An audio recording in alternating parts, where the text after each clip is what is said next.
में संजीत और मंजीत नाम के दो भाई रहा करते थे।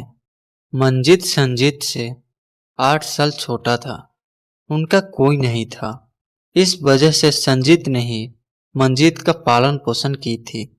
संजीत किसी हादसे में अपना एक पैर खो चुका था। अपाहिज होने के बाद भी घर का सारा खर्चा वही चलाता था, क्योंकि मंजीत एक आलसी लकड़हारा था। आज दोपहर के 1 बज चुके हैं, लेकिन मंजीत सोकर अभी तक नहीं उठा था। उसे इतनी देर सोता हुआ देख संजीत गुस्से से बोला, अरे उठ जा भाई, दोपहर के 1 बज चुके हैं। कब तक सोएगा, कब जाएगा काम पर? क्या भैया, तुम तो सुबह सुबह आराम भी नहीं करने देते। इतनी सुबह कौन उठता है बताओ? दोपहर के वक्त का तू सुबह का वक्त बोलता है।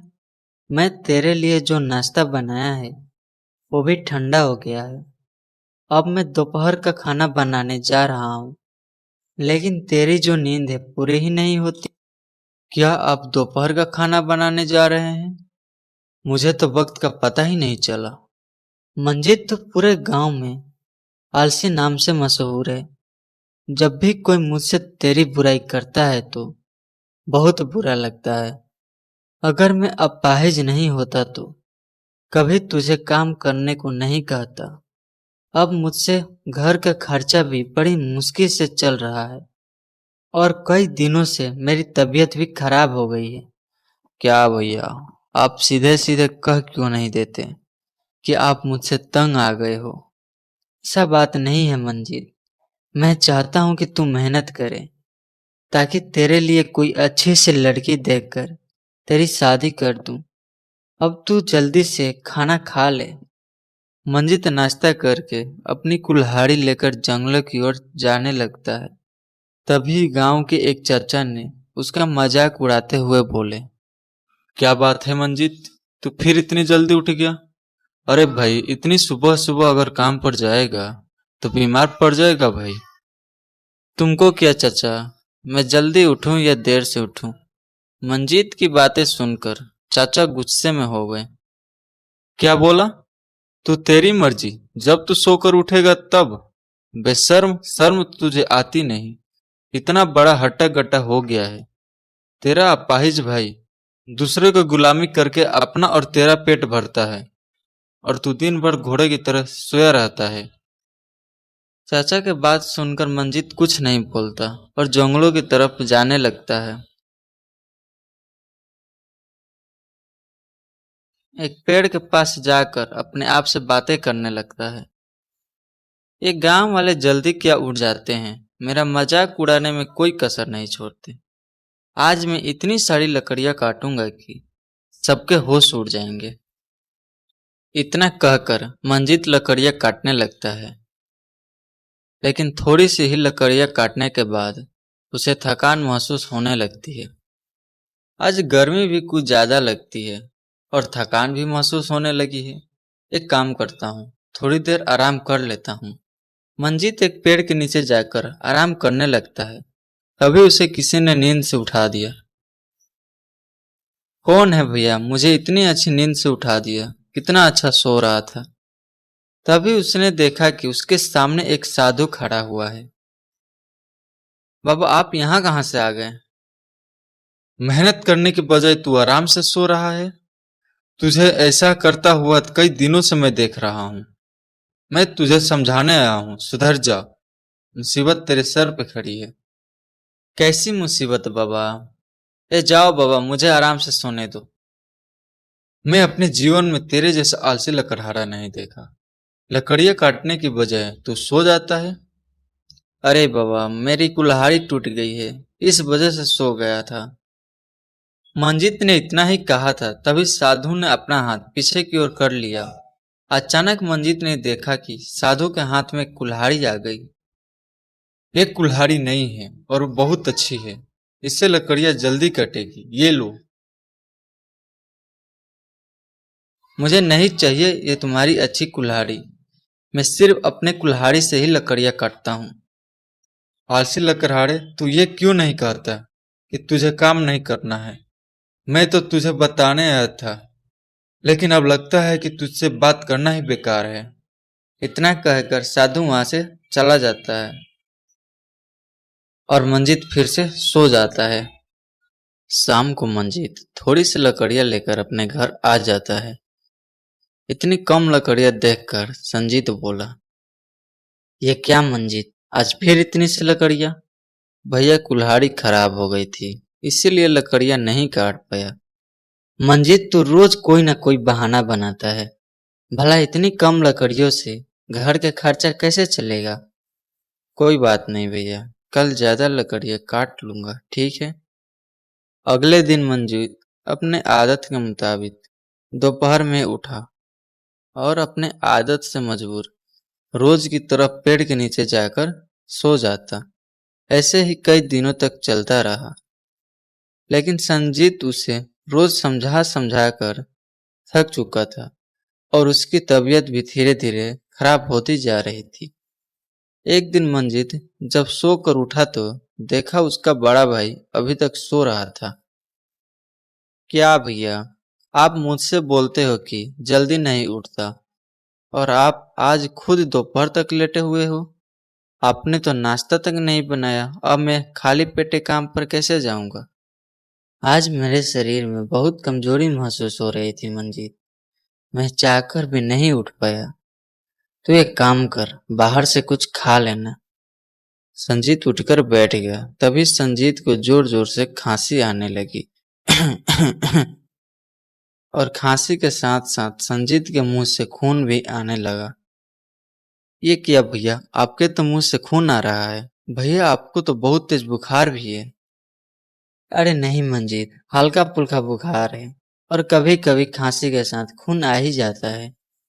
नहीं भैया नहीं, आप यहीं आराम कीजिए, मैं अभी वैद्य जी को बुला कर लाता हूँ। मंजीत भले ही एक आलसी व्यक्ति था, लेकिन अपने बड़े भाई को पिता की तरह प्यार करता था। वैद्य जी के पास जाता है। वैद्य जी जल्दी चलिए, मेरे भाई की तबीयत खराब हो गई है, जल्दी चलिए।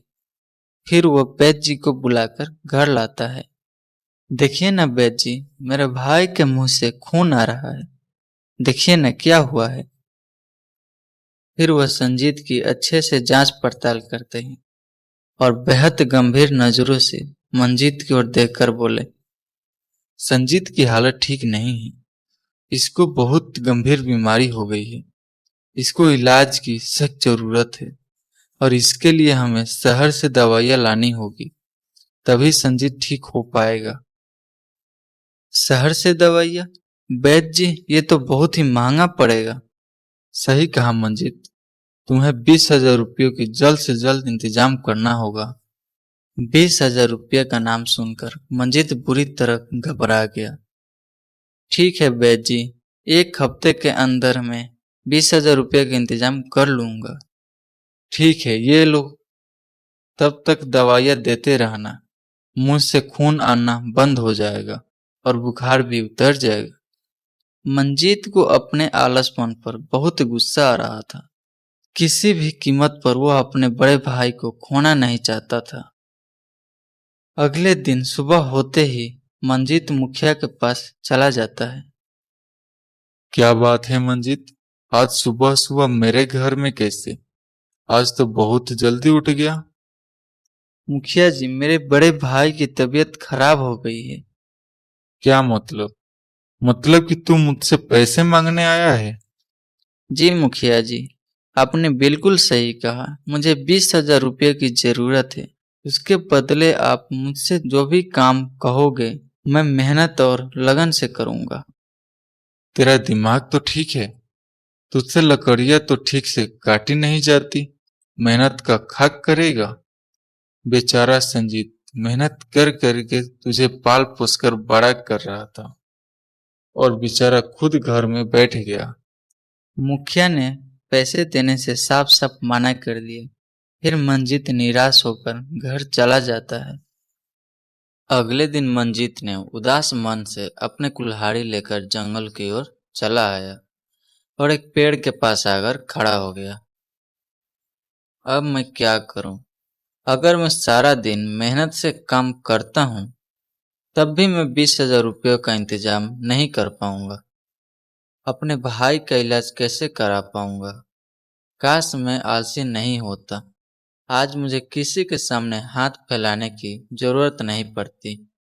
भैया सही ही कहा करते थे, मेरा यह आलसीपन मुझे बहुत बड़ी मुसीबत में फंसवाएगा। तभी उसे एक आवाज सुनाई देती है। मैंने तुझसे कहा था ना, मुसीबत तेरी सर पे खड़ी है, लेकिन तूने मेरी बातों पर ध्यान नहीं दिया। मंजीत ने देखा कि उसके सामने वही साधु खड़ा हुआ था जो कुछ समय पहले ही चेतावनी देकर गया था। आपने सही ही कहा था बाबा, मैं अब क्या करूं? मैं बड़ी मुसीबत में फंस गया हूं। मेरे भैया की तबीयत सही नहीं है। वैद्य जी ने 20,000 रुपये का इंतजाम करने को कहा है। मैं गांव में हर किसी से मदद मांगी, लेकिन किसी ने मेरी मदद नहीं की। इस दुनिया में बेवजह कोई किसी की मदद नहीं करता। मंजीत, उन्होंने तेरी मदद इस वजह से नहीं की क्योंकि तू एक आलसी व्यक्ति है। उनको डर है कि कहीं उनके पैसे फंस न जाए। अगर किसी के सामने मेहनत की बात करेगा तो लोग तेरा मजाक तो उड़ाएंगे ही ना। आपने बिल्कुल सही कहा बाबा, लेकिन अब मैं क्या करूं? मैं अपने भैया को बहुत चाहता हूं। उन्होंने कभी भी माँ और पिताजी की कमी महसूस नहीं होने दी। साधु मंजीत की बातें सुनकर समझ चुका था कि मंजीत अब बदल गया है। फिर साधु ने अपना हाथ पीछे किया और एक कुल्हाड़ी आ गई। ये ले, इससे लकड़ियां काट। क्या फर्क पड़ता है बाबा, इससे काटूं या उससे? फर्क पड़ता है, यह तुझे कुछ समय बाद समझ आएगा। मंजीत ने कुल्हाड़ी उस साधु के हाथ से ले ली और साधु वहां से चला गया।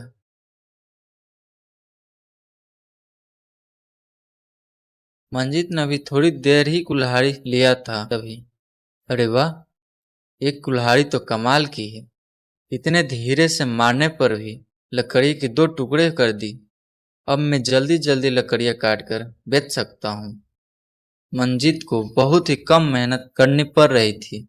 देखते ही देखते उस दिन मंजीत ने बहुत सी लकड़ियां काट दी और उन्हें बाजार में ले जाकर बेच आया। मंजीत को उसी दिन 5,000 रुपये की कमाई हुई। ऐसे तो मैं कुछ दिन में ही 20,000 रुपये का इंतजाम कर लूंगा। कल से मैं और दुगना काम करूंगा ताकि भैया की इलाज अच्छे से करा सकूं। अगले दिन सुबह सुबह 5 बजे ही मंजीत उठकर जंगल पहुंच गया। आज से मैं हर रोज सुबह सुबह ही सूखे पेड़ों की लकड़ियां काटना शुरू कर दूंगा। बस एक बार भैया ठीक हो जाए, आराम तो कभी भी कर लूंगा। मंजीत उस दिन शाम तक लकड़ियां काटी और बाजार ले जाकर बेच दिया। इसी तरह उसने 3-4 दिन में ही 20,000 रुपयों को इकट्ठा कर लिया और वैद्य जी को बुलाकर लाया और 20,000 रुपये वैद्य जी के हाथ में देकर बोला, ये लीजिए वैद्य जी, 20,000 रुपया। अब जल्दी से मेरे भैया को ठीक कर दीजिए। ये तुमने बहुत अच्छा किया मंजीत, अब तुम्हारे भैया बहुत जल्दी ठीक हो जाएंगे। वैद्य जी ने भी संजीत का अच्छे से इलाज कर दिया और देखते ही देखते संजीत कुछ दिनों में ही ठीक हो गया और मंजीत ने भी अपने मेहनत से बहुत सी पैसे कमा लिए थे। मेरे भाई की मेहनत की वजह से आज मैं ठीक हो पाया हूँ। इससे ज्यादा खुशी कभी नहीं मिल सकती। भैया आप ये क्या कह रहे हैं? ये तो मेरा सौभाग्य है कि मैं आपके काम आ सका और आपके साथ से ही ये संभव हुआ है जो मुझ जैसा आलसी इंसान काम करने लगा। मंजीत तुम अब मेहनती हो गए हो। शहर में एक अच्छी सी दुकान देखकर वहां फर्नीचर का काम जमा लो, जैसा आप कहो भैया। फिर उसने शहर में एक फर्नीचर की दुकान कर ली। आज मंजीत अपने मेहनत के दम पर एक सफल व्यापारी बन चुका था और दोनों भाई अच्छे से अपना व्यापार संभालने लगे।